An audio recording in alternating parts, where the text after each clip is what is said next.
The emaciated carcass of a once majestic African lion lay motionless under the scorching Botswana sun. Its breathing was so faint that veterinarian Michael Anderson initially thought the animal was dead. Each rib was starkly visible through the lion's dull, matted fur, and its once powerful body was now reduced to skin and bones after weeks of starvation. Dr. Anderson was conducting anti-poaching patrols in the remote Kalahari region when his guide, Kibonye Dube, spotted the dying animal beside a dried-up waterhole. What they found was almost unbelievable: an adult male lion lying alone in the wilderness, too weak to lift its massive head. In 30 years of working with wildlife, I've never seen a lion in this condition still clinging to life, Anderson later told reporters. The animal's eyes were sunken deep into its skull, and its once golden mane had become a filthy, tangled mess. Open sores covered its body, likely from lying immobile for days, and its breathing was labored and irregular. Dr. Anderson knelt beside the dying predator, expecting it to show aggression or fear. Instead, the animal did something that stunned the veterinarian. The lion slowly turned its head toward Anderson and looked directly into his eyes. It wasn't the threatening gaze of a wild predator, but the pleading look of a creature that seemed to understand help had arrived. It was like it was begging me to save it, Anderson recalled. I've worked with hundreds of big cats, but I've never seen that level of awareness, that human-like plea for help in an animal's eyes. The lion's condition was critical. Severe dehydration had turned its gums pale, and its body temperature was dangerously low despite the desert heat. Anderson estimated the animal hadn't eaten for at least 3 weeks and had gone without water for days. Most concerning were its hind legs, which appeared paralyzed, likely the reason it couldn't hunt or reach water. Anderson made a decision that would change both their lives forever.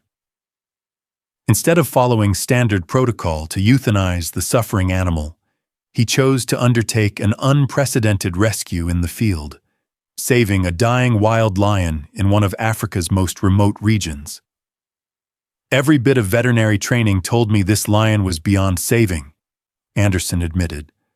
But something in its eyes, a fierce will to live, convinced me it deserved a chance to fight. Working quickly in the fading light of dusk, Anderson set up an IV line to begin emergency fluid therapy. The lion remained completely still throughout, as if understanding the human beside it was trying to help. Anderson administered painkillers, antibiotics, and electrolyte solutions, while Kibonye radioed for a helicopter evacuation to the nearest wildlife facility, over 200 miles away. As night fell over the Kalahari Desert, Anderson made the difficult decision to stay overnight beside the dying lion, monitoring its vital signs and continuing fluid therapy. The desert temperature dropped rapidly after sunset, so Anderson draped emergency blankets from his vehicle over the lion, positioning himself as a windbreak to shield it from the cold desert winds. Throughout that first night, the lion's gaze never left Anderson's face. Each time the veterinarian checked the IV line or adjusted the blankets, the lion responded with soft, almost grateful sounds. Not the typical roar of a wild predator, but more like the contented purr of a house cat. It was surreal, Anderson later described. There I was, alone in the desert with a dying lion that should have been terrified of human contact. But instead, it seemed to trust me completely. It was like it knew I was there to help. The dawn evacuation by helicopter was perilous, requiring Anderson to sedate the lion while maintaining critical fluid therapy during the flight to Mount Animal Hospital. Dr. Sarah Mitchell, the facility's head veterinarian, was skeptical when she received Anderson's radio call requesting an emergency operating room for a wild lion rescue. "Michael, You're talking about an adult male lion that's been starving for weeks, Dr. Mitchell argued over the radio. Even if it survives, it can't be released back into the wild. But when the helicopter landed, and Dr. Mitchell saw the lion's condition firsthand, her medical instincts overrode practical concerns. The animal was indeed dying, but its vital signs had stabilized slightly thanks to Anderson's overnight intervention. Remarkably, the lion showed no aggression despite being surrounded by humans in an unfamiliar environment. Its behavior was completely at odds with everything we know about wild lion psychology, Dr. Mitchell later noted in her medical report. It allowed us to move it onto the operating table, accepted an oxygen mask, and remained calm throughout the examination. It was as if it understood we were trying to save its life. Diagnostic tests revealed the full extent of the lion's condition. It had suffered a severe spinal injury, possibly from a fall or an attack by another lion, paralyzing its hindquarters. Weeks of inability to hunt had led to severe malnutrition and multiple organ complications. Its chance of survival was estimated at less than 10%. The surgery to address the spinal injury lasted 8 hours. Throughout, Anderson stayed in the operating room, his presence seemingly calming the lion even under sedation. As the animal began to wake, its eyes immediately sought and settled on Anderson's face. Recovery was slow and uncertain. The lion, named Leo by Anderson after the word lion, required round-the-clock care. Anderson took an extended leave from his regular duties to personally oversee Leo's recovery. The veterinarian set up a cot in the recovery room and spent 3 weeks sleeping beside the lion, monitoring its progress and keeping it company. What happened during those recovery weeks stunned the medical team. Leo began displaying behaviors never before documented in wild lions. It became noticeably restless when Anderson left the room, even briefly. When Anderson returned, Leo emitted soft, chuffing sounds and tried to nuzzle his hand despite its weakened state. It was like watching a bond form between family members, Nurse Jennifer Brooks observed. Leo responded to Michael's voice, calmed at his touch, and seemed to draw comfort from his presence in a way that defied scientific explanation. As Leo grew stronger, its personality emerged. Though a wild predator, it showed remarkable gentleness with Anderson and the medical team.